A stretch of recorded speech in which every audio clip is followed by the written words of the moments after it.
Friends, कैसे हैं? आशा करता हूँ बहुत अच्छे होंगे। और आज हम लोग करने वाले हैं आरआरबी ग्रुप डी एग्जाम के लिए मोस्ट एक्सपेक्टेड क्वेश्चन पेपर, जो कि फुल आपके एग्जाम के जैसा होगा और बिल्कुल ही एग्जाम में इससे एक भी प्रश्न बाहर नहीं आएगा। ठीक है, तो अगर आप चाहते हैं कि इस बार ग्रुप डी में अपना सिलेक्शन ले तो प्लीज आप लोग इन क्लास को एक भी मिस मत कीजिए। ठीक है, फ्री क्लासेज है और बिल्कुल ही यूट्यूब पे डेली ही क्लास आपको प्रोवाइड होती है, जैसा कि आपको मालूम है। 8 PM पे शाम को और सुबह में 10 AM को। ठीक है, तो ये दो क्लासेज आपके लिए फ्री है और बिल्कुल आपको ऑल सब्जेक्ट मैं फ्री में पढ़ाता हूँ। ठीक है, ऑल सब्जेक्ट आपको मिलेगा यहाँ पे, तो बिल्कुल आपको बेफिक्र रहना है। ये फुल मॉक टेस्ट है, यानी चारों ही सब्जेक्ट के आपके पूरे पूरे क्वेश्चन यहाँ पे देखने को मिलेंगे। तो आपको टेस्ट देना है और बताना है यहाँ पे कि आपके कितने प्रश्न सही हुए। और एग्जाम हॉल में इसको नोट भी कर लीजिएगा, बिल्कुल ऐसा एक भी प्रश्न नहीं होगा जो इससे बाहर आपको देखने को मिले। तो चलिएगा यहाँ पे क्लास को स्टार्ट करते हैं। और जितने भी मेरे दोस्त इस क्लास को लाइक नहीं किए हैं, ठीक है, तो प्लीज लाइक कर दीजिए, क्योंकि इस तरीके के मॉडल सेट बनाने में मुझे काफी समय लगता है। ठीक है, आप समझ सकते हो कि दिन भर में 2 क्लासेज लेने में जो है समय निकल जाता है, क्योंकि आपको मालूम है कि इसमें जो है अलग अलग चुनिंदे प्रश्नों को मैं रखता हूँ, जो कि 100% आपके एग्जाम हॉल में आने के चांसेस है। ठीक है, तो चलिएगा यहाँ पे पहले रीजनिंग के प्रश्नों से स्टार्ट करते हैं और फटाफट से उसके आगे क्लास में चलते हैं। पहला प्रश्न कह रहा है कि नीचे दिए गए विकल्पों में से संबंधित संख्या को जो है चुनिए। नीचे दिए गए विकल्पों में से क्या करना है, आपको संबंधित संख्या को चुनना है। जैसे कि आपके सामने दिया गया है 5। 5 का संबंध बोल रहा है कि यहाँ पे जो है कितने से है, तो 250 से है। तो यहाँ पे उसके बाद से फिर कह रहा है कि 7 का संबंध जो है 686 से है। तो उसके बाद से यहाँ पे कह रहा है 3 का संबंध आपको बताना है। बताने की कोशिश करेंगे सभी लोग कि इस प्रश्न का जो है राइट उत्तर क्या होने वाला है। बेहतरीन है, बहुत बेहतरीन प्रश्न है। बिल्कुल आप ये मान के चलिए कि एग्जाम हॉल में इस तरीके के एक प्रश्न हर एक शिफ्ट में देगा। ठीक है, क्योंकि एनालॉजी टाइप का प्रश्न है और इसको जो है आपको करके ही आना है। बहुत इजी प्रश्न होता है, थोड़े से आपको लॉजिकली सोचना होता है। तो आपने बना दिया होगा, जिन्होंने भी बताया है ऑप्शन नंबर ए का। इस तरीके से आपको कमेंट बॉक्स में उत्तर बताना है कि पहले का ए हुआ कि बी हुआ कि सी हुआ, ताकि आपका रिवीजन चलता रहे। ठीक है, हम 5 से 125 पे जाना 250 पे जाना चाहते हैं, तो हम क्या कर सकते हैं, 5 का क्यूब कर सकते हैं। कितना होता है, ये होता है 125। और 125 का अगर हम क्या कर दें, 125 का 2 गुना कर दें, तो ये होता है 250। ठीक है, उसी तरीके से यहाँ पे आ जाते हैं, तो ये लिखा है 7। 7 का अगर क्यूब कर देते हैं तो ये कितना होता है, 7 का क्यूब ये होता है आपका 343। ठीक है, और इसको क्या कर देंगे, अगर गुणा कर देंगे 343 को किससे, 343 को किससे गुणा कर दें, अगर हम 2 से गुणा कर दें तो ये हो जाएगा कितना, ये कितना हो जाएगा, तो आप इसको आपको मालूम हो गया कि इसका डबल हो जाएगा 686। ठीक है, लॉजिक तो यहाँ पे आपको मिल गया कि बिल्कुल आपको क्या करना है, 3 का क्यूब करना है। तो 3 का क्यूब कितना होता है, 3 का क्यूब, तो 3 का क्यूब कितना होता है यहाँ पे 27। और 27 का 2 गुना कर देंगे तो 27 दूना कितना हो जाएगा, 54। ठीक है, अब 54 कहाँ पे दिया गया है, तो बिल्कुल राइट उत्तर ऑप्शन नंबर डी दिया गया है। तो आशा करता हूँ कि ये प्रश्न भी आपको बहुत अच्छे तरीके से समझ में आ गया होगा। अब चलते हैं अगले प्रश्न की ओर। और अगला प्रश्न आपके सामने क्या कह रहा है, आपका अगला प्रश्न देखिएगा और बताने की कोशिश कीजिएगा सभी लोग कि नीचे दी गई श्रृंखला श्रेणी में प्रश्नवाचक चिन्ह के स्थान पे कौन सी संख्या आएगी। अगर आप चाहते हैं इसका PDF लेना, ठीक है, PDF यदि आप लेना चाहते हैं इस क्लास का पूरे 100 क्वेश्चनों का, तो फ्री में मैं आपको PDF दे सकता हूं। अगर आप लेना चाहते हैं तो इस क्लास के डिस्क्रिप्शन में एक लिंक दिया गया है ग्रुप का। ठीक है, लिंक है व्हाट्सएप ग्रुप का, उसमें जाइए और आप ज्वाइन कीजिए। डेली ही क्लास के PDF सुबह और शाम की क्लास की मैं प्रोवाइड करता हूं, ताकि आप अपना तैयारी बहुत अच्छे तरीके से रिवीजन के साथ कर सके। तो आप उसको जरूर ले लीजिए। और क्लास का भी वहाँ पे ज्वाइनिंग लिंक मैं डेली ही प्रोवाइड करता हूँ। ठीक है, तो क्लास का भी लिंक आपको डेली ही मिलता रहेगा, यदि आपको यूट्यूब पे नोटिफिकेशन नहीं जाता है तो आप जरूर कर लीजिए। ठीक है, अब देखिए यहाँ पे हुआ क्या है, 55 से हुआ है 56। तो 55 से 56 कब होगा, एक जोड़ने पर। 56 से यहाँ पे हुआ 65 है, तो ये कितना जोड़ा है, 9 जोड़ा है। ठीक है, 65 से यहाँ पे लिखा है 90, तो ये 65 से 90 कब होगा, 25 जोड़ने पर। 90 से यहाँ पे कितना लिखा है, 139, तो ये कितना जोड़ा है, 49। तो आप देखिए कि पहले यहाँ पे 1 जोड़ा, फिर 9 जोड़ा, फिर 25 जोड़ा, फिर 7 जोड़ा, तो इसके आगे कितना जोड़ना पड़ेगा। तो देखिए, एक जो होता है ये क्या होता है, 1 का वर्ग होता है। 9 जो होता है ये 3 का वर्ग लिखा हुआ है। 25 जो होता है ये 5 का वर्ग लिखा गया है और यहाँ पे 7 का वर्ग लिखा गया है। तो देखिए 1 3 5 7, 7 के बाद से किसका वर्ग होगा, 9 का वर्ग। 9 का वर्ग कितना होता है, 81, और 81 जोड़ दीजिएगा तो ये हो जाएगा 0। 8 3 11, 1 8 12 और यहाँ पे 220 यदि आपने बताया है तो बिल्कुल राइट उत्तर है, इसमें किसी तरीके के डाउट नहीं होना चाहिए।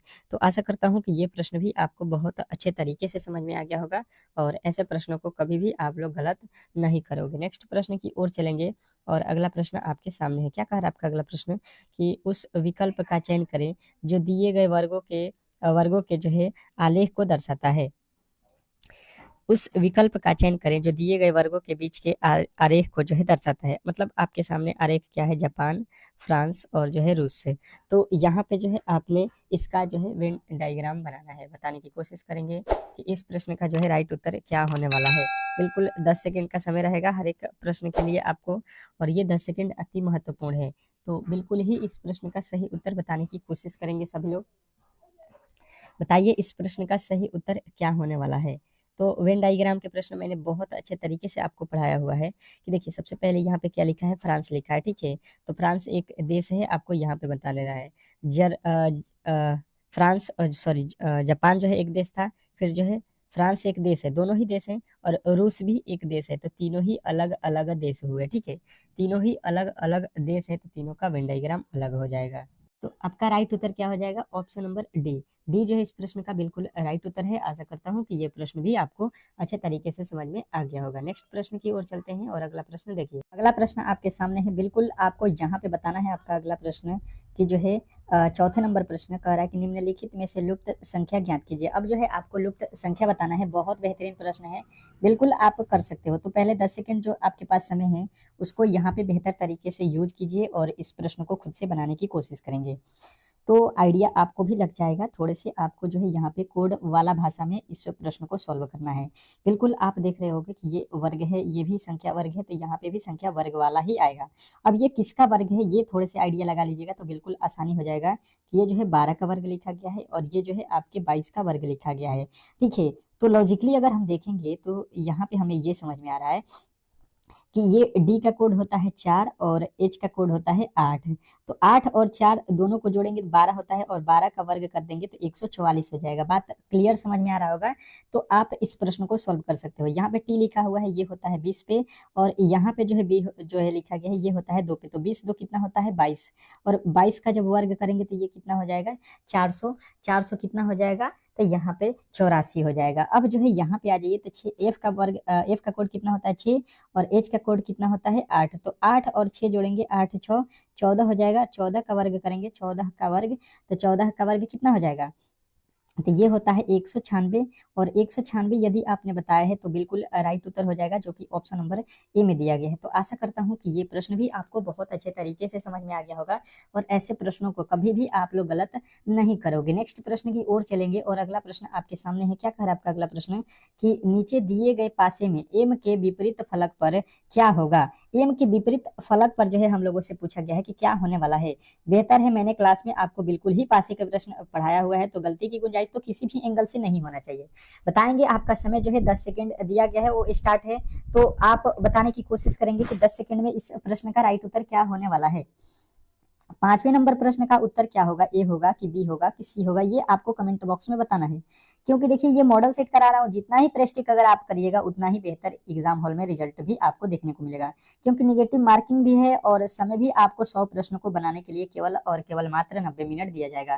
तो जो प्रेस्टिक नहीं करेगा उसका टाइम भी यहाँ पे दिक्कत करने वाला है, ठीक है। तो देखिए यहाँ पे दोनों ही पासों को पहले आप अच्छे तरीके से देखेंगे और दोनों में कॉमन वैल्यू आपको ढूंढना है, ठीक है। कॉमन क्या करना है, वैल्यू आपको ढूंढना है। तो कॉमन यहाँ पे देखेंगे तो क्या मिलेगा हमें, तो कॉमन यहाँ पे मिलेगा, यहाँ पे भी एल है और यहाँ पे भी एल है, ठीक है। दोनों में क्या है एल। तो जब दोनों ही पासों में एल दिया गया है तो यहाँ से क्लॉकवाइज घूम जाएंगे तो इसके आगे आएंगे तो यहाँ पे क्या लिखा है 7, और यहाँ से आगे चलेंगे तो इसके आगे लिखा है क्या, तो जे लिखा है, ठीक है। अब इसके आगे चलेंगे, इसके आगे तो यहाँ पे क्या लिखा है, तो यहाँ पे लिखा है एम, और इससे आगे चलेंगे तो यहाँ पे क्या लिखा है, तो यहाँ पे लिखा है के। तो अब देखिए एम का अपोजिट आपके सामने बिल्कुल मिल गया होगा कि भाई साहब एम का अपोजिट के होगा यहाँ पे, ठीक है। तो दोनों ही पासों को आप अच्छे तरीके से पढ़ के इस प्रश्न का राइट उत्तर निकाल सकते थे। आशा करता हूँ कि ये प्रश्न भी आपको बहुत अच्छे तरीके से समझ में आ गया होगा। नेक्स्ट प्रश्न की ओर चलते हैं और अगला प्रश्न आपके सामने कह रहा है यहाँ पे कि किसी कुड भाषा में ब्लिक को जो है यहाँ पे लिखा जाता है, ठीक है। तो उसी कुट भाषा में लीगल को जो है किस प्रकार से लिखा जाएगा ये आपको बताना है। बताने की कोशिश करेंगे सभी लोग कि इस प्रश्न का जो है राइट उत्तर क्या होने वाला है। बिल्कुल 10 सेकंड का समय है और ये 10 सेकंड अति महत्वपूर्ण है, बहुत महत्वपूर्ण है ये 10 सेकंड। आप इस प्रश्न को सॉल्व करें और बताएं इस प्रश्न का राइट उत्तर। तो सबसे पहले कोडिंग डिकोडिंग के प्रश्नों में क्या कीजिए कि इसको यहाँ पे या आप पढ़ रहे हो तो कॉपी और कलम लेके बैठिए और इसको लिख लीजिए, ठीक है। और इसके बदले में जो लिखा गया है इसको भी लिखिए ताकि जो है पता चल सके कि ये किस एंगल से भाई साहब लिखे हैं। तो हमने यहाँ पे ये देखा भाई साहब कि ये होता है डी 4 पे और ये एच होता है 8 पे, ठीक है। एल होता है 12 पे और ये होता है 24 पे। तो तुरंत ही लॉजिक पता चल गया कि 8 दूना 4 दूना 8 लिखा है, 12 दूना का कितना लिखा है 24, मतलब 2 से गुणा किया है। ये आई लिखा है, आई होता है 9 पे और 9 का 2 गुना करेंगे, 9 का 2 गुना तो 9 दूना 18। सी होता है 3 पे, 3 पे होता है 3 का 2 गुना करेंगे, 3 दूना का 6। के होता है यहाँ पे 11 पे, 11 दूना का ये होता है 22। बिल्कुल ही यहाँ पे लॉजिकली हमें पता चल गया। तो यहाँ पे बस अब लगा दीजिए। एल होता है 12 पे, 12 दूना का 24, 24 पे आएगा एक्स, ठीक है। आई होता है 9 पे, यहाँ पे 9 दूना का 18 पे आर आएगा। जी होता है 7 पे, 7 दूना का 14 पे आएगा एन। ए होता है 1 पे, 1 दूना 2, 2 पे होता है बी। फिर एल का डबल करेंगे, एल होता है 12 दूना 24 एक्स। शुरू में भी एक्स, अंत में भी एक्स आपको देख लेना है। Option number B. तो आशा करता हूं कि ये प्रश्न आपको बहुत अच्छे तरीके से समझ में आ गया होगा और ऐसे प्रश्नों को कभी भी आप लोग गलत नहीं करोगे। नेक्स्ट प्रश्न की ओर चलेंगे और अगला प्रश्न कह रहा है कि नीचे दिए गए विकल्पों में से असंगत विकल्प का जो है चयन करें। असंगत मतलब जो है आपको यहाँ पे देखना है अलग कौन है। बिल्कुल आप पढ़ोगे तो आपको खुद से ही समझ में आ जाएगा कि इसमें जो है अलग कौन सा है। पहला ऑप्शन देखिए मोबाइल दिया है, दूसरा लैपटॉप दिया है, तीसरा कंप्यूटर दिया है, चौथा बल्ब दिया है। तो चारों में से आपको कौन सा जो है यहाँ पे जो है वस्तु अलग दिखाई दे रही है ये आपको बताना है। तो बिल्कुल 100% इसका जो उत्तर आया होगा सभी का आया होगा बल्ब। क्यों? क्योंकि देखिए यहाँ पे अगर देखेंगे मोबाइल, यहाँ पे आपके क्या है मोबाइल, कंप्यूटर और जो है यहाँ पे लैपटॉप, ये क्या है ऑनलाइन जो है यहाँ पे ऑनलाइन इसको बोल सकते हैं कार्य करने वाले वस्तुएं। पर ये बल्ब जो है ये कोई कार्य ऑनलाइन नहीं करता है, ठीक है। यहाँ से ऑनलाइन पढ़ सकते हो ये तीनों से या कोई भी ऑनलाइन जो है आप कर सकते हो किसी भी चीज के लिए। बल्ब से कोई ऑनलाइन कार्य नहीं होता, इससे उजाला होता है, ठीक है।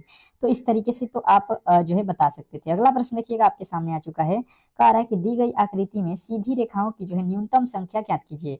अब जो है यहाँ पे आपको बोला गया है कि इसमें जो है टोटल सीधी रेखाओं की संख्या कितनी है बताने की कोशिश करेंगे। बिल्कुल आप इस प्रश्न को सॉल्व करेंगे, समय जो है आपको मिलेंगे 10 सेकेंड का, ठीक है।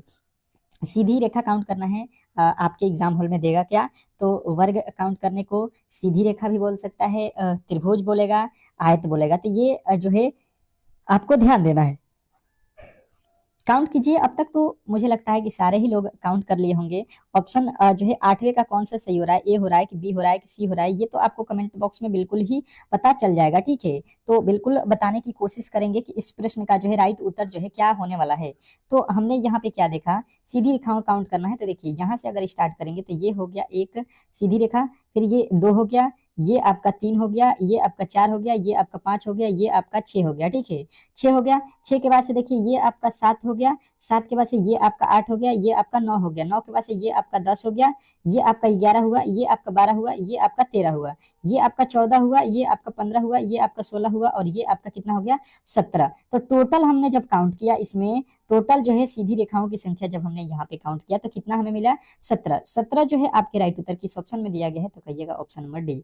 तो आशा करता हूं कि ये प्रश्न भी आपको बहुत अच्छे तरीके से समझ में आ गया होगा और ऐसे प्रश्नों को कभी भी आप लोग गलती नहीं करोगे। नेक्स्ट प्रश्न की ओर चलेंगे और अगला प्रश्न आपके सामने है। बिल्कुल आपको इस प्रश्न का राइट उत्तर बताने की कोशिश करना है। कह रहा है यहाँ पे कि नीचे दिए गए विकल्पों में से वह आकृति चुने जो दर्पण प्रतिबिंब को दर्शाता है। अब जो है यहाँ पे आपको बताना है कि जो दर्पण प्रतिबिंब को दर्शा रहा है वो आकृति आपको चुनना है। बताने की कोशिश करेंगे कि इस प्रश्न का जो है राइट उत्तर क्या होने वाला है। बिल्कुल आपसे एक प्रश्न हर एक शिफ्ट में पूछा जाएगा, दर्पण प्रतिबिंब से या जल प्रतिबिंब से।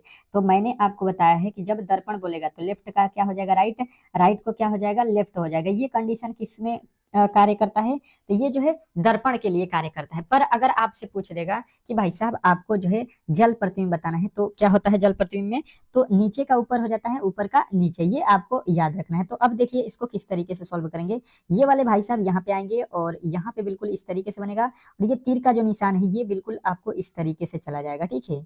अब जो है उसके आगे देखिए यहाँ पे तीर का निशान पहले में नहीं है, दूसरे में भी नहीं है। अब देखिए ये वाला आपका उठ के आएगा और इस तरीके से अब हो जाएगा, ठीक है, इस तरीके से आपका हो जाएगा ये। और उसके बाद से देखिएगा ये वाला उठेगा और इस तरीके से हो जाएगा पी, और बिल्कुल इस तरीके से इसका मुंह हो जाएगा। उसके बाद से आएगा आपका बी, तो बी अब इस तरीके से हो जाएगा और एम इस तरीके से बन जाएगा। उसके बाद से आएगा आर, तो आर इस तरीके से बनेगा। अब ये देख लीजिए कहाँ पे है, तो यहाँ पे तो आर लास्ट में लिखा हुआ है, बिल्कुल गलत हो जाएगा। आर जो है पहले आएगा ना, जेड से पहले आर लिखा है तो जेड से पहले आर होगा। तो ऑप्शन नंबर बिल्कुल आपको जाना है किसके साथ, डी के साथ। नेक्स्ट प्रश्न की ओर चलते हैं और अगला प्रश्न आपके सामने है। क्या कह रहा है आपका अगला प्रश्न कि नीचे दी गई श्रृंखला में प्रश्नवाचक चिन्ह के स्थान पे क्या होने वाला है, ये आपको बताना है। बताएंगे कि प्रश्नवाचक चिन्ह के स्थान पे कौन सी संख्या आने वाली है। बिल्कुल समय बहुत कम है आपके पास और ये बेहतर प्रश्न आपके लिए है, तो बताने की कोशिश करेंगे कि इस प्रश्न का जो है राइट उत्तर क्या होने वाला है। इंपॉर्टेंट है, बहुत इंपॉर्टेंट प्रश्न है, बिल्कुल आपको एग्जाम हॉल में इस तरीके के प्रश्न देखने को मिलेंगे। तो बताएंगे, सारे ही लॉजिक आप लोग यहाँ पे लगाइए। तो देखिए यहाँ पे लॉजिक कौन सा हो जाएगा, देखिए ओ लिखा है तो ओ के बाद बी लिखा है, बी के बाद एल लिखा है, वैल्यू घटा फिर बढ़ा, फिर घटा फिर बढ़ गया, फिर घट गया, फिर बढ़ गया, फिर घट गया, तो फिर क्या होगा, यहाँ पे बढ़ेगा।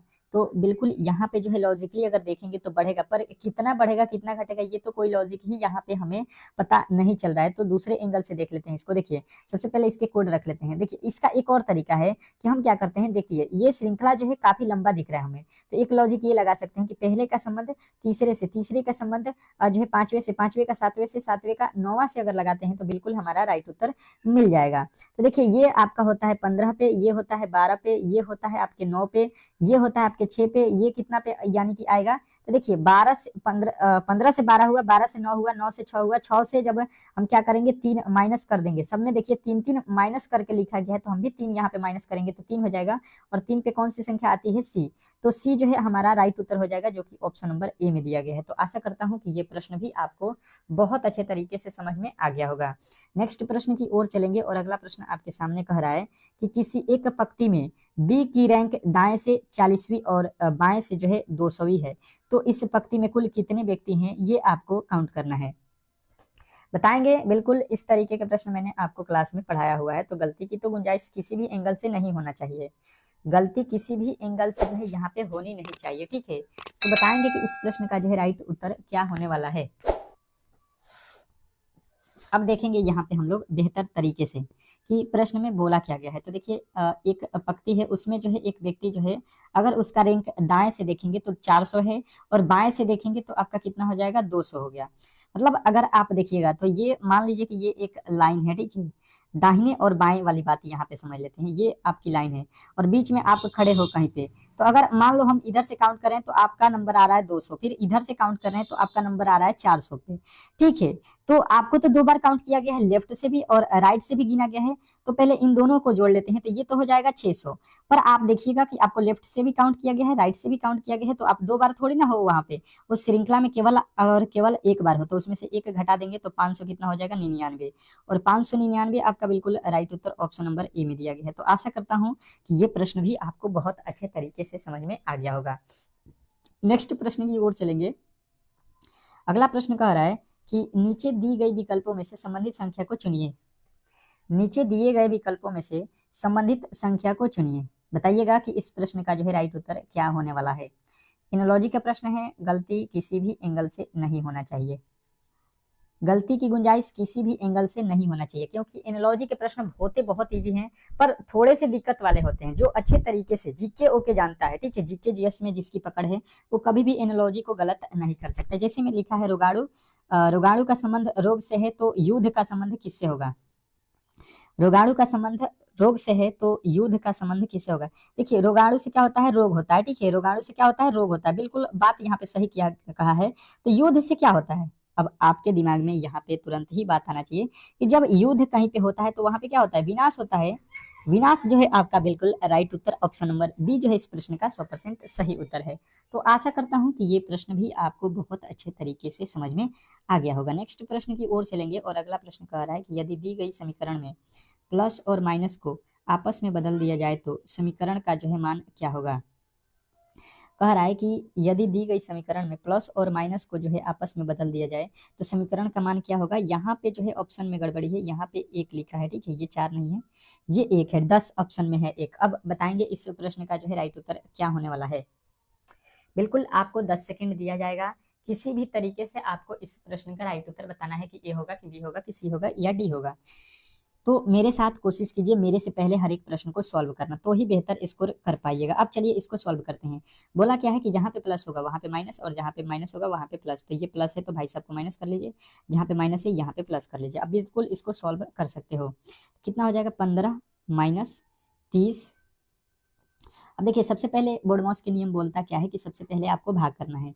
तो 9 में 45 से भाग देंगे तो कितना हो जाएगा? 9 में 45 से भाग देंगे कितना आएगा? 5। फिर गुणे यहाँ पे देखिए कितना लिखा है? 5। अब देखिए 15 माइनस के 30 और माइनस के ये कितना हो जाएगा? 5 बचे 25। तो 25 और यहाँ पे 15 प्लस में है तो ये हो जाएगा 40। 40 में से 30 घटा देंगे कितना बचेगा आपका? 10। और आपके 10 ऑप्शन डी में दिया गया था, ठीक है। तो आशा करता हूँ कि ये प्रश्न भी आपको बहुत अच्छे तरीके से समझ में आ गया होगा। नेक्स्ट प्रश्न की ओर चलेंगे और अगला प्रश्न आपके सामने है। क्या कह रहा है आपका अगला प्रश्न? बताने की कोशिश करेंगे सभी लोग कि सही विकल्प का चयन कीजिए जो दिए गए शब्दों के व्यवस्था को तार्किक और सार्थक क्रम में इंगित करता है। मतलब इसको जो है सार्थक क्रम में आपको दर्शाना है। बताने की कोशिश कीजिएगा कि इसका सार्थक रूप क्या है। बिल्कुल ही आपको इसमें गलती की गुंजाइश नहीं करनी है। बताएंगे इस प्रश्न का राइट उत्तर क्या होने वाला है। समय आपका स्टार्ट हो चुका है तो गलती नहीं करनी है। लिखा क्या गया है? आंख है, नाक है, उंगली है, बाल है और हड्डियां हैं।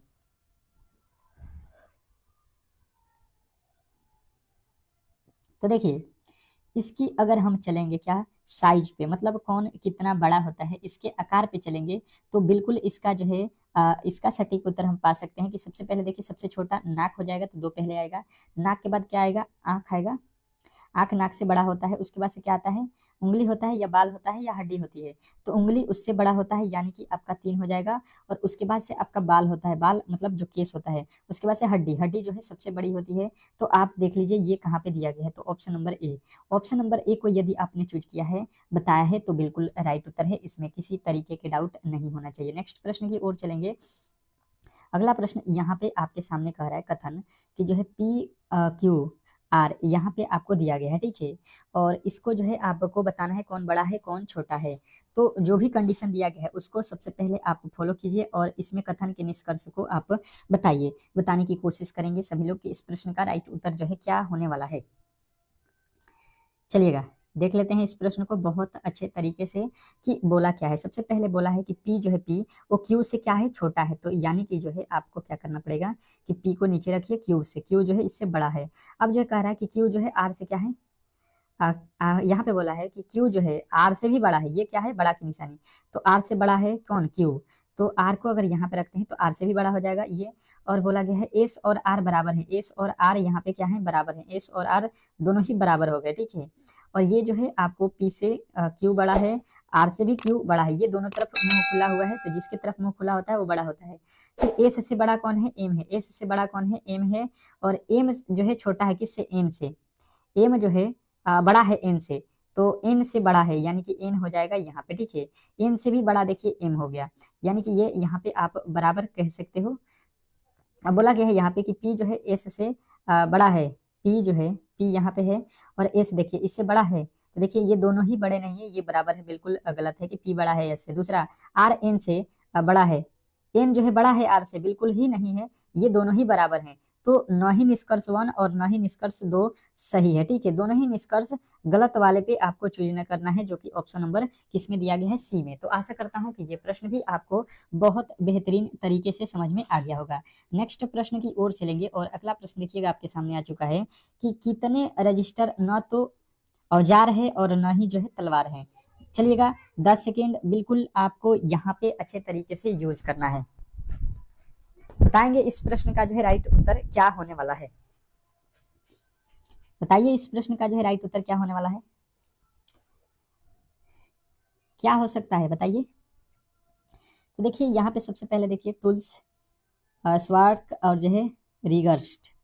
तो इसमें आपको पूछा गया है कि रजिस्टर और यहाँ पे रजिस्टर देखिए यहाँ पे नहीं, कितने रजिस्टर ना तो औजार है टूल्स और न ही तलवार हैं। तो यहाँ पे कह रहा है कि कितने रजिस्टर हैं, वो न तो औजार हैं, तो औजार यानी कि टूल्स नहीं होना चाहिए, ये वाला भाई साहब हमको नहीं चाहिए। और न ही तलवार हैं, तो तलवार वाला भी हिस्सा यहाँ पे नहीं होना चाहिए, ये दोनों हमको पसंद नहीं है, ठीक है। केवल जो है रजिस्टर होना चाहिए। तो यहाँ पे हमने केवल देखा कि 18 हैं, तो बिल्कुल राइट उत्तर ऑप्शन नंबर बी के साथ जाना है। तो बिल्कुल इजी प्रश्न था, आप कर सकते हो। ऐसा ही प्रश्न आपको एग्जाम हॉल में भी देखने को मिलेगा। अगला चलिएगा देखिएगा यहाँ पे लिखा क्या गया है, एक्स का जो है वाई जो है एक्स का माता है, वाई एक्स की माता है, वाई जो है माता है, तो यहाँ पे माइनस रखिए। डब्लू एक्स का पति है, डब्लू जो है एक्स के पति, एक्स के पति जो है पति, यानी कि यहाँ पे ये माइनस है, इसकी पति कौन है, डब्लू है, यानी कि ये प्लस हो जाएंगे। वाइफ हो गई, इसके पति पत्नी हो गए। यू जो है डब्लू का पुत्र है, यू कौन है, डब्लू का पुत्र, डब्लू का कोई पुत्र है, यहाँ पे यू पुत्र है, तो यहाँ पे लिख लेते हैं, ठीक है। तो कह रहा है तो वाई का यू से क्या संबंध है। अब देखिएगा वाई जो है यू से बताना है, यू यहाँ पे है, इससे जो है वाई क्या लगेगा ये आपको बताना है। तो देखिए इसके ये पिता और ये इसके माता। अब देखिए यहाँ पे यू के माता है, माता की जो माता होंगी वो क्या लगेंगी, आपकी माता है, और माता की जो माता होती है उनको क्या बोला जाता है, नानी। तो बिल्कुल ही राइट उत्तर ऑप्शन नंबर ए के साथ जाना था। आशा करता हूँ कि ये प्रश्न आपको बहुत अच्छे तरीके से समझ में आ गया होगा। नेक्स्ट प्रश्न की ओर चलेंगे और अगला प्रश्न कह रहा है यहाँ पे कि असंगत आकृति को पहचानिए। असंगत आकृति को पहचानना है, मतलब इसमें जो है कौन सा अलग है, बताने की कोशिश करेंगे सभी लोग कि जो है इस प्रश्न का राइट उत्तर जो है क्या होने वाला है। बहुत बेहतरीन प्रश्न है, बिल्कुल आपके एग्जाम हॉल में आने वाला प्रश्न है। तो ऐसे प्रश्नों को कभी भी आप लोग गलती नहीं करोगे, अच्छे तरीके से समझोगे और बुझोगे तो बिल्कुल सही उत्तर पाओगे। तो देखिए हमने यहाँ पे देखा क्या अलग जो है, मतलब 3 एक जैसे होंगे, एक अलग होगा। तो हमने देखा कि इसका जो है ये क्या है, प्रतिबिंब है, ठीक है। इसका क्या है, ये प्रतिबिंब बना हुआ है, जल प्रतिबिंब है, ठीक है। इसका ये क्या है, तो जल प्रतिबिंब है, ये क्या बन रहा है, जल प्रतिबिंब, जल प्रतिबिंब है। परंतु इसका जो है देखिएगा क्या, ये जल प्रतिबिंब है, इसका जल जब प्रतिबिंब बनता है तो इस तरीके से बनता है, ठीक है। तो यहाँ पे देखिए इस तरीके से बना हुआ है, बिल्कुल नहीं बना हुआ है, तो अलग हमारा ऑप्शन नंबर बी हो जाएगा। आशा करता हूँ कि ये प्रश्न आपको बहुत अच्छे तरीके से समझ में आ गया होगा। नेक्स्ट प्रश्न की ओर चलते हैं और अगला प्रश्न आपके सामने है। क्या कह रहा है आपका अगला प्रश्न यहाँ पे कि नीचे दी गई कागज को मोड़ा और जो है काटा जाता है तो उसे खोलने पर कैसा दिखाई देगा, ये हमको बताना है। बताने की कोशिश करेंगे कि इस प्रश्न का जो है राइट उत्तर क्या होने वाला है। बताइए इस प्रश्न का जो है राइट उत्तर क्या होने वाला है। बिल्कुल आप कर सकते हो ऐसे प्रश्नों को, क्योंकि भारी नहीं होता है। देखिएगा ये पहले एक बड़ा सा कागज था, इसको इस तरफ से इधर मोड़ा गया, फिर इधर जो बचा हुआ था ये वाला हिस्सा इसको यहाँ पे मोड़ा गया। तो जब यहाँ पे मोड़ के ये वाला हिस्सा होगा तो इसको काटा गया। तो इसको जब ऊपर की तरफ खोलेंगे तो एक बॉक्स यहाँ पे बनेगा, एक बॉक्स यहाँ पे बनेगा। फिर इसको इधर जो है करेंगे तो एक बॉक्स यहाँ पे बनेगा, एक बॉक्स यहाँ पे बनेगा। फिर इधर खोलेंगे तो एक बॉक्स यहाँ पे, एक बॉक्स यहाँ पे। अभी देख लीजिए इस तरीके से कहाँ पे, इसमें तो बिल्कुल गलत, ये गलत। अब जो है ये देखिए, तो ये जो है आपका, ये जो है आपका किस तरीके से बनेगा, तो बीच में चार्ट होगा और यहाँ पे गैप जो दिया गया है ये नहीं होगा, इस तरीके से बिल्कुल आपको ये वाला होगा, ठीक है। ये वाला देखिएगा एक के बाद एक है, बिल्कुल यहाँ पे आपका राइट उत्तर हो जाएगा। अब चलते हैं यहाँ पे नेक्स्ट प्रश्न की ओर और अगला प्रश्न आपके सामने क्या कह रहा है कि उस विकल्प का जो है चयन करें जिसमें दी गई आकृति निहित है। मतलब यहाँ पे आपको जो आकृति दिया गया है ये कहाँ पे दिखाई दे रहा है, ये आपको बताना है, बताने की कोशिश करनी है और घुमाने की अनुमति भी नहीं है, ठीक है। घुमाने की अनुमति नहीं दिया गया, मतलब जिस तरीके से ये आपको दिख रहा है बिल्कुल कहाँ पे, ये देखिए आकृति का ये वाला हिस्सा कहाँ पे, नीचे की तरफ होना चाहिए, ये नीचे है, बिल्कुल गलत। ये देखिए बीच में लिखा हुआ है, ये बिल्कुल गलत। ये बीच में लिखा हुआ है, बिल्कुल गलत। यहाँ पे देखिएगा बिल्कुल आपको नजर आ जाएगा, यहाँ पे ये वाला हिस्सा। तो कहेंगे कि बिल्कुल ही राइट उत्तर ऑप्शन नंबर सी दिया गया था। तो सी जो है इस प्रश्न का 100% सही उत्तर हो जाएगा। आशा करता हूँ कि ये प्रश्न आपको बहुत अच्छे तरीके से समझ में आ गया होगा। नेक्स्ट प्रश्न की ओर चलते हैं और अगला प्रश्न आपके सामने है। बिल्कुल अब जो है आपके साइंस और जीके के प्रश्नों की ओर चलते हैं और फटाफट से साइंस और जीके के प्रश्नों को सॉल्व करते हैं। चलिएगा, आज जो है हम लोग करेंगे मिक्स प्रश्नों का। जैसे मतलब कहने का मतलब है कि टोटल जो है इसमें 50 ठो प्रश्न करेंगे, ठीक है। और 50 ठो प्रश्नों में से आपके जो है 25 ठो साइंस और 25 ठो जो है जीके के प्रश्न होंगे। तो बिल्कुल फटाफट से आप यहाँ पे देखना स्टार्ट कर दीजिए और क्वेश्चनों के उत्तर बताना स्टार्ट कीजिएगा। जिनका भी 35 प्लस क्वेश्चन यहाँ पे सही होगा उसका बहुत बेहतर स्कोर माना जाएगा, क्योंकि ये सारे ही प्रश्न आपके लिए वीवीआई साबित होने वाले हैं। जिनको भी ये प्रश्न अच्छे तरीके से जो है नहीं याद है तो बिल्कुल ही इसको 2-3 बार आप याद कर लीजिएगा, नोट कर लीजिएगा कहीं पे। पहला प्रश्न कह रहा है कि किस वेद में जादुई माया और जो है वशीकरण का जो है वर्णन होता है, ठीक है। तो किस में किया गया है, किस वेद में किया गया है? तो जादुई वाला बात जो है आपको याद रखना है कि अथर्ववेद जो होता है उसमें जादुई और जो है वशीकरण की जो है भाषा उसमें जो है यूज किया गया है, ठीक है। उसी में इसका जो है जिक्र किया गया है। दूसरा प्रश्न कह रहा है अष्टाध्यायी पुस्तक के लेखक कौन है? ये अभी आपके जीके के प्रश्न स्टार्ट है, अभी जो है साइंस के भी प्रश्न आएंगे। बिल्कुल कह रहा है कि अष्टाध्यायी पुस्तक के लेखक कौन है, बताने की कोशिश करेंगे कि जो है आपके दूसरे नंबर प्रश्न का राइट उत्तर क्या होगा। तो ये जो है पाणिनि है, ठीक है। नेक्स्ट प्रश्न देखेंगे, आप लोगों के सामने आ चुका है कि कांग्रेस की जो है स्थापना कब हुई थी। मोस्ट वीवीआई प्रश्न है, बहुत बार आपको एग्जाम हॉल में पूछा गया है, तो 100% ये प्रश्न आपको याद होने ही चाहिए। तो कांग्रेस की स्थापना 1885 ईस्वी, ऑप्शन नंबर डी जिन्होंने भी बताया है उनका राइट उत्तर है। नेक्स्ट प्रश्न देखिएगा, आप लोगों के सामने आ चुका है कि चंपारण आंदोलन की शुरुआत कब हुई थी। चंपारण आंदोलन की शुरुआत कब हुई थी, बहुत बेहतरीन प्रश्न है।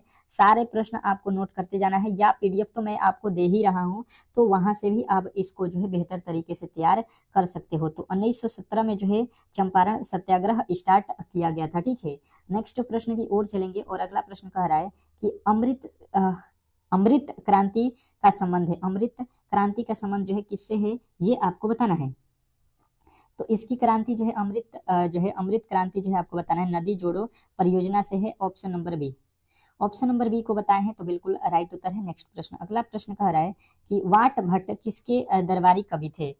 वाट भट्ट किसके जो है दरबारी कवि हैं, ये आपको बताना है। बताने की कोशिश करेंगे कि इस प्रश्न का जो है राइट उत्तर क्या होने वाला है। बहुत बेहतरीन प्रश्न है, बिल्कुल आपके एग्जाम हॉल में आने वाले प्रश्न हैं। तो इसका जो है राइट उत्तर बताइए कि वाल भट्ट किसके दरबारी कवि थे। तो आपका राइट उत्तर बनेगा हर्षवर्धन का। हर्षवर्धन जो है आपके बिल्कुल राइट उत्तर होगा। अगला प्रश्न कह रहा है कि नाटो का जो है मुख्यालय कहाँ स्थित है। नाटो जो है उसका जो है मुख्यालय कहाँ पे है, ये आपको बताना है। बताने की कोशिश करेंगे कि नाटो का जो है मुख्यालय कहाँ पे है। तो आपका राइट उत्तर बनेगा यहाँ पे कि ब्रुसेल्स में, ठीक है। ब्रुसेल्स जो है आपका बिल्कुल राइट उत्तर हो जाएगा। नेक्स्ट प्रश्न, अगला प्रश्न कह रहा है किसे हास्य गैस के नाम से जाना जाता है। किसे जो है हास्य गैस के नाम से जाना जाता है, बताने की कोशिश करेंगे कि किसको जो है हास्य गैस के नाम से जाना जाता है। अब देखिए साइंस का प्रश्न आ चुका है, बिल्कुल बेहतरीन तरीके से आपको सारे प्रश्न यहाँ पे एक साथ मिल जाएंगे। तो आप कहिएगा नाइट्रस ऑक्साइड को हंसने वाली गैस बोला जाता है। नेक्स्ट प्रश्न की ओर चलेंगे और अगला प्रश्न कह रहा है कि निम्न में से कौन सी मिश्र ग्रंथि है। निम्न में से कौन सी मिश्र ग्रंथि है, ये आपको बताना है। बताने की कोशिश करेंगे मिश्र ग्रंथि कौन सी है। तो आपका राइट उत्तर आएगा अग्नाशय ग्रंथि, ऑप्शन नंबर डी यदि आपने बताया है तो बिल्कुल राइट उत्तर है। नेक्स्ट प्रश्न की ओर चलेंगे और अगला प्रश्न कह रहा है कि दूध में कौन सी शर्करा पाई जाती है। दूध में कौन सी शर्करा पाई जाती है, ये आपको बताना है। बताने की कोशिश करेंगे कि दूध में कौन सी शर्करा पाई जाती है। बिल्कुल ही आपका राइट उत्तर हो जाएगा यहाँ पे 10वें का कौन सा, तो लैक्टोज, ऑप्शन नंबर जो है सी आपका राइट उत्तर है। नेक्स्ट प्रश्न की ओर चलेंगे और अगला प्रश्न कह रहा है कि इंसुलिन का जो है निर्माण कहाँ होता है। इंसुलिन का जो है निर्माण कहाँ पे होता है, ये आपको बताना है। बताने की कोशिश करेंगे सभी लोग कि इंसुलिन का निर्माण कहाँ पे होता है। तो आपका राइट उत्तर बनेगा यहाँ पे अग्नाशय ग्रंथि में। अग्नाशय ग्रंथि आपका बिल्कुल राइट उत्तर, ऑप्शन नंबर बी।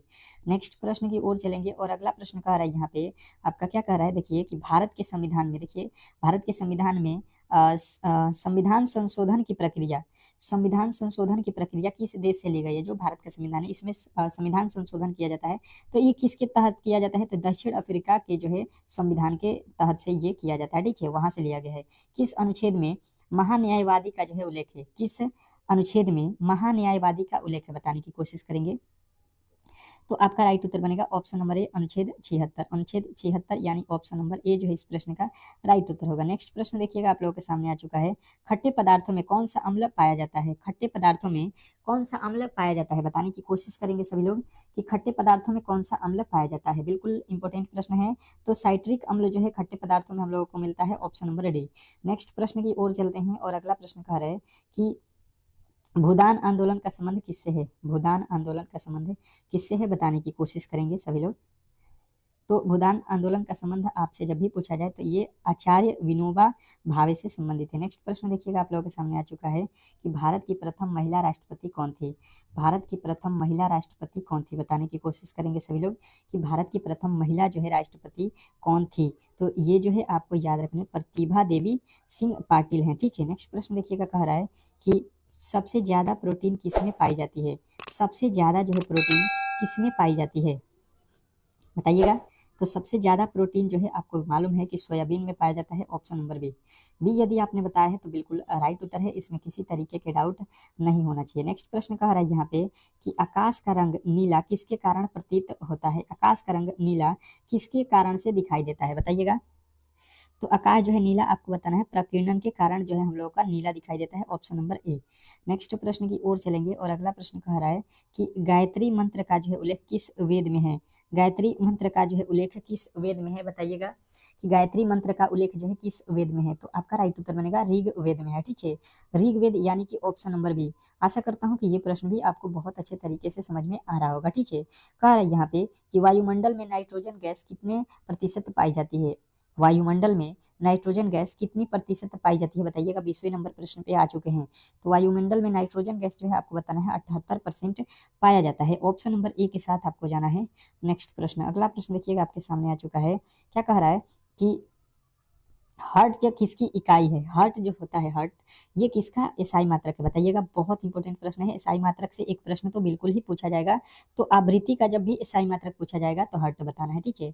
अगला प्रश्न कह रहा है यहाँ पे कि ऋग्वेद में सबसे अधिक किस देवता का उल्लेख है? ऋग्वेद में सबसे अधिक किस देवता के बारे में बताया गया है, किसका उल्लेख किया गया है? तो आपका राइट उत्तर बनेगा इंद्र देवता को। नेक्स्ट प्रश्न देखेंगे, आप लोगों के सामने आ चुका है। क्या कह रहा है आपका अगला प्रश्न कि सर्वाधिक सोने के सिक्के किस काल में चलाए गए? सर्वाधिक सोने के सिक्के किस काल में चलाए गए? बताने की कोशिश करेंगे सभी लोग। तो ये जो है आपका राइट उत्तर कहाँ पे हो जाएगा? तो ये जो है आपका राइट उत्तर है गुप्त काल में, ठीक है, गुप्त काल में जो है चलाया गया। नेक्स्ट प्रश्न देखिएगा, आप लोगों के सामने आ चुका है कि भारत का राष्ट्रीय फल क्या है? भारत का जो है राष्ट्रीय फल जो है आपको यहाँ पे बताना है। बताने की कोशिश करेंगे कि भारत का राष्ट्रीय फल क्या है। तो आपको यहाँ पे जाना है किसमें? तो आम है, ठीक है, यहाँ पे ऑप्शन नंबर बी होगा। नेक्स्ट प्रश्न, अगला प्रश्न देखिए आपके सामने आ चुका है कि कौन विद्युत का सर्वोच्चतम चालक है? ये तो आपको मैंने क्लास में बताया भी है कि कौन जो है विद्युत का सर्वोच्चतम चालक है, बताइएगा। बिल्कुल यहाँ पे इस प्रश्न का जवाब देने की कोशिश करेंगे सभी लोग, तो सभी का उत्तर आएगा ऑप्शन नंबर बी। चांदी जो है सबसे जो है अच्छा चालक होता है, ठीक है। अगला प्रश्न देखेंगे, आप लोगों के सामने आ चुका है यहाँ पे। क्या कह रहा है आपका अगला प्रश्न? देखिएगा, अगला प्रश्न कह रहा है कि तुगलक वंश के संस्थापक कौन थे? तुगलक वंश के जो है संस्थापक कौन थे? बताने की कोशिश करेंगे सभी लोग। तुगलक वंश के संस्थापक कौन है? तो गयासुद्दीन तुगलक आपको बिल्कुल राइट उत्तर याद रखना है, ऑप्शन नंबर सी। नेक्स्ट प्रश्न की ओर चलेंगे और अगला प्रश्न कह रहा है कि लिपुलेख दर्रा भारत के किस राज्य में स्थित है? लिपुलेख दर्रा भारत के किस राज्य में स्थित है? बताने की कोशिश करेंगे सभी लोग। तो सबका उत्तर यहाँ पे बनेगा, ये जो है उत्तराखंड में है। नेक्स्ट प्रश्न देखेंगे, आप लोगों के सामने आ चुका है कि सत्रिया नृत्य किस राज्य से संबंधित है? सत्रिया नृत्य जो है आपको किस राज्य से संबंधित है, ये आपसे पूछा गया है। बताने की कोशिश करेंगे कि सत्रिया नृत्य जो है भारत के किस राज्य से संबंधित है। तो आपका राइट उत्तर बनेगा असम, ठीक है। सत्रिया नृत्य कहाँ से है? तो असम से है, बिल्कुल राइट उत्तर ऑप्शन नंबर बी जो है आपको बताना है। नेक्स्ट प्रश्न की ओर चलेंगे और अगला प्रश्न कह रहा है कि स्वतंत्र भारत का अंतिम गवर्नर जनरल कौन था? स्वतंत्र भारत का अंतिम गवर्नर जनरल कौन था? बताने की कोशिश करेंगे। बताने की कोशिश करेंगे सभी लोग कि स्वतंत्र भारत का अंतिम गवर्नर जनरल कौन था। तो आपका राइट उत्तर बनेगा यहाँ पे कौन था? सी राजगोपालाचारी। स्वतंत्र भारत का अंतिम जनरल गवर्नर कौन थे? जनरल गवर्नर तो सी राजगोपालाचारी। नेक्स्ट प्रश्न देखिएगा आप लोगों के सामने आ चुका है कि वर्तमान में संविधान में कुल कितने मूल कर्तव्य उल्लेख हैं? भारत में संविधान में वर्तमान में संविधान में कुल कितने मूल कर्तव्य है, ये आपसे पूछा गया है, ठीक है। तो मूल कर्तव्यों की संख्या जो है आपको याद रखना है इस समय जो है कितना है मूल कर्तव्य, तो ये आपके 12 हैं, ठीक है। 12 मूल कर्तव्य हैं। नेक्स्ट प्रश्न, अगला प्रश्न देखिएगा आप लोगों के सामने है, कह रहा है कि किस ग्रह को लाल ग्रह कहा जाता है? किस ग्रह को जो है लाल ग्रह के नाम से जाना जाता है? कौन सा ग्रह है जिसको जो है हम लोग लाल ग्रह बोलते हैं? तो बिल्कुल मैंने पिछले भी क्लास में बताया हुआ है इस प्रश्न को कि मंगल ग्रह को जो है लाल ग्रह के नाम से जानते हैं। नेक्स्ट प्रश्न देखिएगा आप लोगों के सामने आ चुका है कि पाक जल संधि किन दो स्थल भागों को जो है अलग करती है? पाक जल संधि किन दो स्थल भागों को जो है अलग करती है, बताइएगा। तो पाक जल संधि आपको याद रखना है, यहाँ पे किसको किसको अलग करती है? तो ये जो है भारत और श्रीलंका को, ठीक है। नेक्स्ट प्रश्न देखिएगा, यहाँ पे क्या कह रहा है कि पक्षियों के जो है अध्ययन को क्या कहा जाता है? पक्षियों के अध्ययन को जो है हम लोग क्या बोलते हैं? पक्षियों के अध्ययन को हम लोग क्या बोलते हैं, ये आपको बताना है, बताने की कोशिश करेंगे सभी लोग। तो पक्षियों के अध्ययन को हम लोग बोलते हैं ऑर्निथोलॉजी। ऑर्निथोलॉजी आपको बिल्कुल राइट उत्तर याद रखना है। नेक्स्ट प्रश्न कह रहा है कि इंडिया स्ट्रगल पुस्तक के रचनाकार कौन है? इंडिया स्ट्रगल पुस्तक के रचनाकार कौन है? इंडिया स्ट्रगल पुस्तक के जो लेखक हैं आपको याद रखना है सुभाष चंद्र बोस हैं, ऑप्शन नंबर ए। नेक्स्ट प्रश्न की ओर चलेंगे और अगला प्रश्न कह रहा है कि लाल बहादुर शास्त्री का जो है समाधि स्थल है, लाल बहादुर शास्त्री का समाधि स्थल का जो है नाम क्या है, ये आपको बताना है, बताइए। तो लाल बहादुर शास्त्री का जो है समाधि स्थल को बोलते हैं Vijay Ghat, option number B. अगला प्रश्न देखिएगा आप लोगों के सामने आ चुका है, कह रहा है यहाँ पे कि 1 रुपए के नोट पर किसके जो है हस्ताक्षर होते हैं? 1 रुपए के नोट पे किसका जो है हस्ताक्षर होता है, ये आपको बताना है, बताने की कोशिश करेंगे तो सबका उत्तर आएगा वित्त मंत्री का होता है, ऑप्शन नंबर ए। वित्त सचिव का, सॉरी, वित्त सचिव जो है आपको याद रखना है। अगला प्रश्न कह रहा है यहाँ पे कि तुलसीदास किसके जो है समकालीन थे? तुलसीदास किसके जो है समकालीन थे, बताइए। तो तुलसीदास जो है आपको याद रखना कि ये थे आपके अकबर के समकालीन, ऑप्शन नंबर ए के साथ आपको जाना है। नेक्स्ट प्रश्न देखिएगा आप लोगों के सामने आ चुका है कि भारत में कुल कितने जो है शास्त्रीय नृत्य हैं? भारत में कुल कितने जो है शास्त्रीय नृत्य हैं, बताइएगा कि भारत में कुल कितने जो है शास्त्रीय नृत्य हैं। तो आपका राइट उत्तर यहाँ पे क्या बनेगा, तो ये जो है आपको बताना है 8 कुल जो है शास्त्रीय नृत्य है। नेक्स्ट प्रश्न देखिए, कह रहा है कि ओजोन परत की मोटाई मापने की इकाई क्या है? ओजोन परत की मोटाई मापने की इकाई को जो है क्या बोला जाता है? तो इसको बोलते हैं डोबसन। डोबसन जो है आपको राइट उत्तर याद रखना है। नेक्स्ट प्रश्न कह रहा है यहाँ पे कि भारत का प्रथम नागरिक कौन होता है? भारत का प्रथम नागरिक कौन होता है, बताने की कोशिश करेंगे सभी लोग कि भारत का प्रथम नागरिक कौन होता है। तो भारत का प्रथम नागरिक कौन है, तो आपका राइट उत्तर आ जाएगा ऑप्शन नंबर बी कि राष्ट्रपति होता है, ठीक है।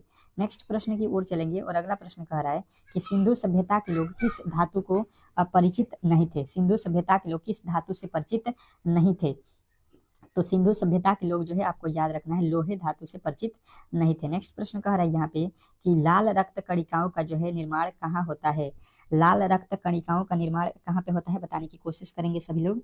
तो सभी का उत्तर आएगा कि लाल रक्त कणिकाओं का जो है संबंध यहाँ पे अस्थि मज्जा से होता है। नेक्स्ट प्रश्न देखिएगा आप लोगों के सामने आ चुका है कि प्रधानमंत्री की जो है नियुक्ति कौन करता है? प्रधानमंत्री की नियुक्ति कौन करता है, बताने की कोशिश करेंगे।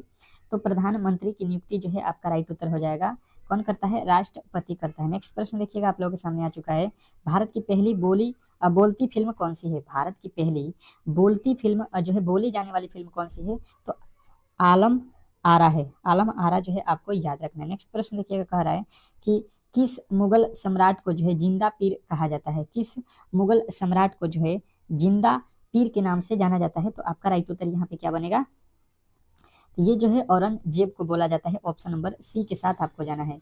नेक्स्ट प्रश्न देखिएगा आप लोगों के सामने आ चुका है कि टाइटन किस ग्रह का एक उपग्रह है? टाइटन जो है किस ग्रह का एक उपग्रह है, ये आपको बताना है।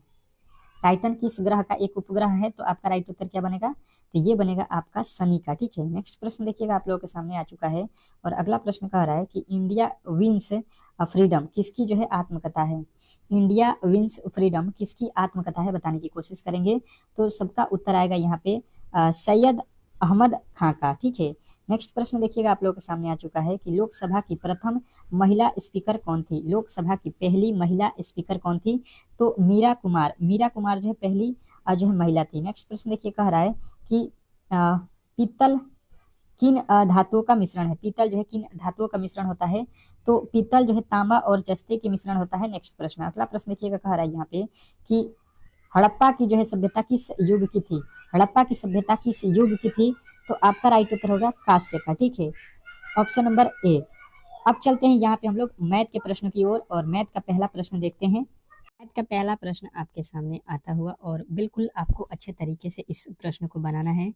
क्या कह रहा है मैथ का आज का पहला प्रश्न, अच्छे तरीके से पढ़िए। कह रहा है कि यदि एक वस्तु को 13% की हानि और 14% के लाभ पर बेचा जाता है, ठीक है, तो दोनों मूल्यों के बीच का अंतर 162 रुपया प्राप्त होता है। तो वस्तु का जो है क्रय मूल्य ज्ञात करना है। बिल्कुल लाजवाब प्रश्न है, और बिल्कुल आपको ऐसा प्रश्न एग्जाम हॉल में 100% देखने को मिलेगा, क्योंकि आप देख सकते हो ये पूछा गया प्रश्न है बिल्कुल आपके एग्जाम हॉल में 2018 में, जो है 3/12/2018 को शिफ्ट जो है सेकेंड में। तो ये प्रश्न इसलिए इंपॉर्टेंट है कि क्योंकि इस टाइप के प्रश्न आपके 100% है कि एग्जाम हॉल में आएंगे। तो बिल्कुल इस तरीके के प्रश्नों को पढ़ना अति आवश्यक होता है। तो देखिए बोला क्या गया है, बात यहाँ पे ये है कि एक बार लाभ हो रहा है, ठीक है, एक बार जो है लाभ हुआ है, एक बार हानि। 13% के जो है हानि और 14% के लाभ पर बेचना है। मतलब आपको ये समझ लीजिए कि कोई वस्तु है, पहले आप उसको किने हैं 100 रुपये में, और उसको बेच दिए 13% की हानि पे। मतलब कितने में बेचेंगे? 13% की हानि मतलब 87 में बेच देंगे, तो 13% की हानि हो जाएगी। 100 की वस्तु अगर हमने खरीदा और 87 में बेचा, तो हानि हमको बिल्कुल पता चल गया 13 का हुआ। फिर कह रहा है कि अगर ये 100 की वस्तु है और इसको हम लाभ पे कमाना चाहते हैं, तो 100 रुपया का किने हैं और 14% का लाभ कमाना चाहते हैं, तो 100 कितना में बेचेंगे? 114 रुपये में बेचेंगे, तो हमें 14 रुपये का लाभ हो जाएगा। ठीक है, अब कह रहा है कि दोनों जो बेचे हो, एक बार 13% के लाभ पर, एक बार 14% की हानि पे, दो बार बेचे हैं। तो बेचे हैं कितना में? एक बार तो बेचे हैं 87 में, तब हानि हुआ है, 114 में बेचे हैं तो लाभ हुआ है। तो इन दोनों के बीच के जो अंतर है, इन दोनों के बीच का अंतर देखिए कितना हो रहा है। तो हमने देखा तो इसके बीच का अंतर कितना हुआ? 14, इधर हो गया 13, कितना हो गया ये? 27 हो गया ना, 27। तो यहाँ पे 27% का अंतर आ रहा है। कह रहा है ये रुपया में कितना का अंतर आ रहा है? तो 162 रुपया का इसका जो है अंतर यहाँ पे देखने को मिल रहा है। ठीक है, तो अब बोल रहा है यहाँ पे कि ये जो है कि यहाँ पे जो है वस्तु को कितने में कीना गया था, वस्तु का जो है क्रय मूल्य हमसे पूछा गया है। तो यहाँ पे वस्तु कितने में किने हैं? देखिए 100% में किने हैं। तो यहाँ से हम क्या करेंगे कि यहाँ पे देखिए 1% का वैल्यू निकालेंगे सबसे पहले। तो यहाँ पे हो जाएगा कितना? 162/27। ये तो 1% का वैल्यू हो गया, और क्रय मूल्य निकालना है तो हमें 100 से गुणा करना पड़ेगा, क्योंकि वस्तु को हमने तो 100 रुपया में किना था। तो 27 के पहाड़े में कितना मर्त में कटता है? तो 7 छक्का 42, यानी कि 6 मर्त में कट जाएगा। और 6 में 100 से गुणा करेंगे तो 600 हो जाएगा। तो 600 आप देख लीजिए कहाँ पे दिया गया है, ऑप्शन नंबर सी। तो आशा करता हूँ कि ये प्रश्न आपको बहुत अच्छे तरीके से समझ में आ गया होगा, और ऐसे प्रश्नों को कभी भी आप लोग गलत नहीं करोगे। नेक्स्ट प्रश्न की ओर चलेंगे, और अगला प्रश्न आपके सामने है, बिल्कुल बेहतरीन प्रश्न है। आपके एग्जाम हॉल में 100% चांस है कि ऐसे प्रश्न देखने को हर एक शिफ्ट में मिलेगा। कह रहा है कि एक दुकानदार ने निर्माता से जो है 37,050 रुपये में 25 कुर्सियां खरीदी, ठीक है, और उन्हें जो है 5 कुर्सियां के जो है विक्रय मूल्य के बराबर लाभ जो है पर बेच दिया। ठीक है, उन कुर्सियों को 5% के लाभ 5 कुर्सियों के लाभ पर बेच दिया। यदि कह रहा है कि एक कुर्सी का जो है विक्रय मूल्य ज्ञात करें। एक कुर्सी का जो है विक्रय मूल्य हमसे पूछ रहा है कि कितने में बेचा गया है। चलिएगा, इसको आप लोग सॉल्व कर सकते हो, बिल्कुल इजी प्रश्न है, 20 सेकेंड का समय है, और आप ऐसे प्रश्नों को गलती नहीं कर सकते। देखिए ये रेलवे के एनटीपीसी एग्जाम 2021 में पूछा गया प्रश्न है, तो अति महत्वपूर्ण प्रश्न ये आपके लिए इसीलिए खास हो रहे हैं। ठीक है, तो हमने देखा यहाँ पे तो हुआ क्या है, सबसे पहले इसको देख लेते हैं। तो इसमें बोला है कि 37,500 में 25 कुर्सियां हमने खरीदा। ठीक है, 25 कुर्सी हमने खरीद लिया। ठीक है, ये खरीदा हुआ है, और 5 कुर्सी हमें लाभ हो रहा है, तो यानी कि यहाँ से 5 कुर्सी पे लाभ पर बेचेंगे, तो यहाँ से हमें कुर्सियों की संख्या कितना हो जाएगा, यानी कि क्रय मूल्य, यानी खरीदे हुए कुर्सी कितने हैं हम लोगों ने, तो 20 कुर्सी हैं। तो ये कह रहा है कि 5 कुर्सी के लाभ के बराबर जो है 5 कुर्सी के विक्रय मूल्य के बराबर लाभ होता है इतने में ही, यानी कि जो है ये जो है 20 कुर्सी जो है आप लोगों को, वो जो है अब कितना में बेचा गया है? 37,500 रुपये में, तो ही तो लाभ होगा। 25 कुर्सी किने हैं और 5 कुर्सी लाभ कमाना है, तो 20 कुर्सी को हमको जितना में खरीद के लाए हैं उतना में ही बेच देंगे, तो हमें 5 कुर्सी का फायदा हो जाएगा। देखिए अगर हम 2 पेन खरीद के लाए हैं, ठीक है, 2 पेन का कीमत अगर 20 रुपया है, तो मैंने क्या किया कि हमें जो है 1 पेन का जो है लाभ कमाना है, तो हम क्या करेंगे कि 2 पेन खरीद के लाए हैं, तो 1 पेन को 20 रुपये में बेच देंगे, तो 1 पेन हमको फायदा हो जाएगा। तो उसी तरीके से इसने बोला है कि 25 कुर्सी खरीदे हैं और 5 कुर्सी का लाभ कमाना है, मतलब हम 20 कुर्सी को ही 37,500 में बेच देंगे, तो विक्रय मूल्य क्या हो जाएगा, यहाँ से निकाल दीजिए, 1 0 से 1 0 कट जाएगा, मतलब 20 से भाग दे देंगे तो 1 कुर्सी का वैल्यू निकल जाएगा। यहाँ से देखिए भाग देंगे तो कितना हो जाएगा, 18 दूना 36, 7 दूना 14, 5 दूना के 10 है, 18,75 रुपया का जो है एक एक कुर्सी जो है बेचा गया है, ये विक्रय मूल्य पूछ रहा था, ठीक है। तो आशा करता हूँ कि ये प्रश्न भी आपको बहुत अच्छा चलेगा। अगला प्रश्न देखिएगा, आप लोगों के सामने यहाँ पे आ चुका है। क्या कह रहा है आपका अगला प्रश्न, देखिएगा कि एक वस्तु 12% हानि पर बेची गई, यदि इसे 49 रुपया अधिक मूल्य पर बेचा जाता तो 2% लाभ जो है होता, तो वस्तु का क्रय मूल्य ज्ञात करें। अब जो है हमसे पूछा गया है कि वस्तु का जो है क्रय मूल्य कितना है, ये हमको बताना है। तो ये वीवीआई कर लीजिएगा, प्रश्न वेरी वेरी इंपॉर्टेंट है और देखिए आपके ग्रुप डी में पूछा गया ही प्रश्न है, ठीक है, तो इसलिए खास और भी हो जाता है, तो बिल्कुल ऐसे प्रश्नों को स्टार लगा लीजिएगा। 100% है कि आपको एग्जाम हॉल में इस टाइप के प्रश्न देखने को मिलेगा, तो बेहतर है, बहुत बेहतरीन प्रश्न आपके लिए मैंने लाया है। तो कोशिश कीजिए कि आप डेली ही क्लास को ज्वाइन करें, ठीक है, तो डेली क्लास में आइए, बेहतर तैयारी को और मजबूत बनाइए। देखिए लाभ हुआ है कितने का, तो मैंने बता दिया था अभी आपको, 100 रुपये का मान लीजिए कोई चीज़ है और 12% की हानि हो जाएगी, तो हमें उस वस्तु को 88 रुपये में बेचना पड़ेगा। कह रहा है कि यदि उसे 49 रुपया अधिक पे बेचता तो 2% का लाभ होता, मतलब 100 रुपया का किना हुआ है और ये जो है बेचता कितना में 102 रुपया का, तो इसे जो है लाभ हो जाता है 2% का। 2% का लाभ चाहिए तो 100 की वस्तु 102 में बेचेंगे और हानि 12% का होगा तो 88 में बेचेंगे। तो देखिए ये तो कीना हुआ बात है, तो इसको तो हम भूल जाते हैं। ये बोला है कि जो आपके बेचे हैं, आप एक बार तो 88 में बेचे हैं और एक बार 102 में बेच रहे हैं, ठीक है, तो इनका जो है अंतर, इसके बीच के अंतर जो है अधिक रुपया में कितना है, तो यहाँ से हम घटा लेंगे तो कितना हो जाएगा, ये हो जाएगा 14%। ये कह रहा है नहीं, ये तो है आपके 49 रुपये में अंतर, तो हम 1% का वैल्यू निकालेंगे यहाँ से, तो कितना हो जाएगा, तो ये हो जाएगा 49/14 गुणे 100% का वैल्यू निकालना है हमें, क्योंकि हमने खरीदा कितना है, हमें 100% में, 100% दाम है, तो यहाँ पे 7 के पहाड़े में 2 बर्त में, 7 के पहाड़े में 7 मर्त में, ये 2 के पहाड़े में 50, ये कितना हो जाएगा, 7 पचे 35, यानी कि 7 पचे 35, यानी कि 350 रुपये में वो वस्तु हमने खरीदा हुआ है, ठीक है। तो इस तरीके से आपका जो है बिल्कुल राइट उत्तर ऑप्शन नंबर डी था। आशा करता हूँ कि ऐसे प्रश्न आप कभी भी एग्जाम हॉल में गलत नहीं करोगे, ठीक है। तो आज का क्लास जो है बिल्कुल आप बताइएगा कि ये क्लास आपको कैसा लगा, ये मॉडल सेट कैसा लगा, ठीक है, क्योंकि ऐसे प्रश्न बिल्कुल आपके एग्जाम हॉल में आते हैं, तो चैनल को सब्सक्राइब करके रखिएगा, क्योंकि मैं वही पढ़ाऊंगा जो आपके एग्जाम हॉल में आने वाले हैं। तो बिल्कुल ऐसे क्लास को डेली ही ज्वाइन कीजिए। मिलते हैं नेक्स्ट वीडियो में, तब तक के लिए।